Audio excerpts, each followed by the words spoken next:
Roh Kudus dijanjikan.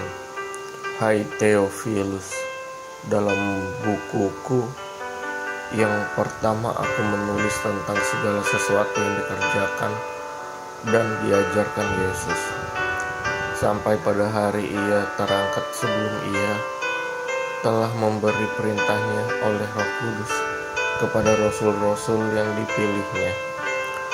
Kepada mereka ia menunjukkan dirinya setelah penderitaannya selesai, dan dengan banyak tanda ia membuktikan bahwa ia hidup.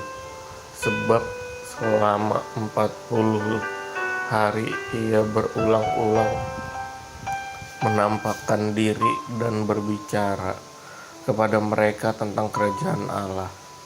Pada suatu hari ketika ia makan bersama-sama dengan mereka, ia melarang mereka meninggalkan Yerusalem dan menyuruh mereka tinggal di situ, menantikan janji Bapa yang demikian katanya.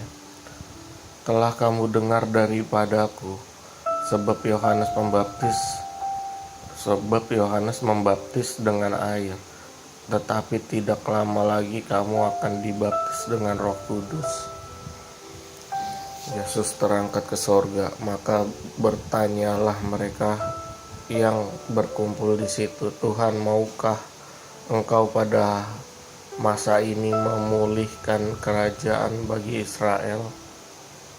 Jawabnya, Engkau tidak perlu mengetahui masa dan waktu yang ditetapkan Bapa sendiri menurut kuasanya, tetapi kamu akan menerima kuasa kalau Roh Kudus turun di atas kamu, dan kamu akan menjadi saksiku di Yerusalem dan di seluruh Yudea dan Samaria sampai ke ujung bumi.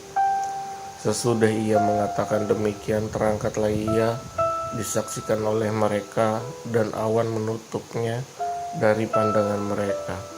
Ketika mereka sedang menatap ke langit waktu ia naik itu, tiba-tiba berdirilah 2 orang yang berpakaian putih dekat mereka, dan berkata kepada mereka, Hai orang-orang Galilea, mengapakah kamu berdiri melihat ke langit? Yesus ini yang terangkat ke sorga meninggalkan kamu akan datang kembali dengan cara yang sama seperti kamu melihat dia naik ke sorga. Rasul-rasul menanti-nanti, maka kembalilah rasul-rasul itu ke Yerusalem dari bukit yang disebut Bukit Zaitun, yang hanya seperjalanan sabat sejauhnya dari Yerusalem. Ketika mereka tiba di kota, naiklah mereka ke ruang atas tempat mereka menumpang.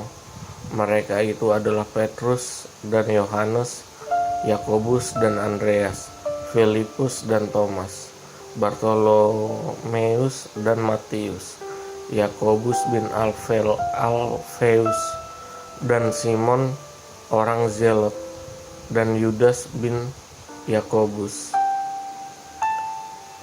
Mereka semua bertekun dengan sehati dalam doa bersama-sama dengan beberapa perempuan, serta Maria ibu Yesus, dan dengan saudara-saudara Yesus.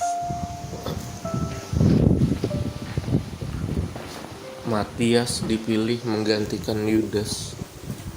Pada hari-hari itu berdirilah Petrus di tengah-tengah saudara-saudara yang sedang berkumpul itu, kira-kira 120 orang banyaknya, lalu berkata, Hai saudara-saudara, haruslah genap nas kitab suci yang disampaikan Roh Kudus dengan perantara Daud tentang Yudas, pemimpin orang-orang yang menangkap Yesus itu. Dahulu ia termasuk bilangan kami yang mengambil bagian dari dalam pelayanan ini. Yudas ini telah membeli sebidang tanah dengan upah kejahatannya. Lalu ia jatuh tertelungkup dan perutnya terbelah sehingga semua isi perutnya tertumpah keluar. Hal itu diketahui oleh semua penduduk Yerusalem, sehingga tanah itu mereka sebut dalam bahasa mereka sendiri Hakaldama, artinya tanah darah. Sebab ada tertulis dalam kitab Mazmur, biarlah perkemahannya menjadi sunyi, dan biarlah tidak ada penghuni di dalamnya, dan biarlah jabatannya diambil orang lain. Jadi harus ditambahkan kepada kami seorang dari mereka yang senantiasa datang berkumpul dengan kami selama Tuhan Yesus bersama-sama dengan kami,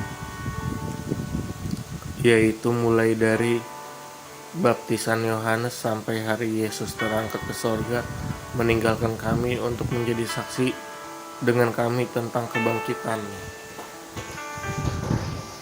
Lalu mereka mengusulkan 2 orang, Yusuf yang disebut Barsabas, dan yang juga bernama Yustus dan Matias. Mereka semua berdoa dan berkata, ya Tuhan, Engkaulah yang mengenal hati semua orang. Tunjukkanlah kiranya siapa yang Engkau pilih dari kedua orang ini untuk menerima jabatan pelayanan, yaitu kerasulan, yang ditinggalkan Yudas yang telah jatuh ke tempat yang wajar baginya. Lalu mereka membuang undi bagi kedua orang itu, dan yang kena undi adalah Matias. Dan dengan demikian ia ditambahkan kepada bilangan ke-11 Rasul itu.